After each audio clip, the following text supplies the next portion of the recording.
everyone who graduates into leadership eventually has to make a key transition between doing work where you know everything about it and know all the details and are completely conversant, to doing work where you're managing other people and the scope of the work is beyond your capacity to understand all the details of the work that you're leading.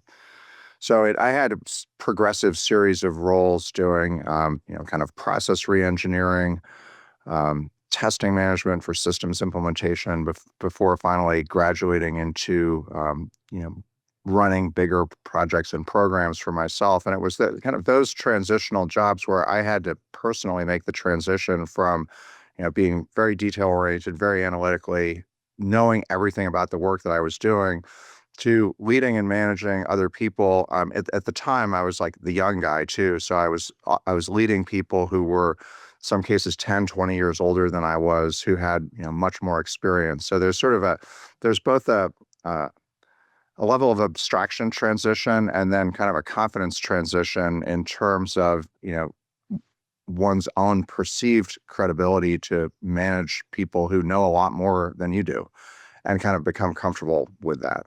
Um, this is something that I often talk to emerging leaders about these days. And of course, I suppose now I come across as being very confident.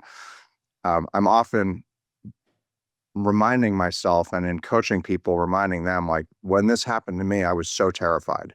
I was very uncomfortable. I had no idea what to do. And it's interesting. You can kind of see there are people who can't make that transition, and those people will tend to become, sort of stabilize at some level, which isn't necessarily a bad thing. But those early roles where I was transitioning to taking on more scope and then managing people who were older and had much more experience than I did, were, very foundational to, I think, kind of the first stage of my development as a leader.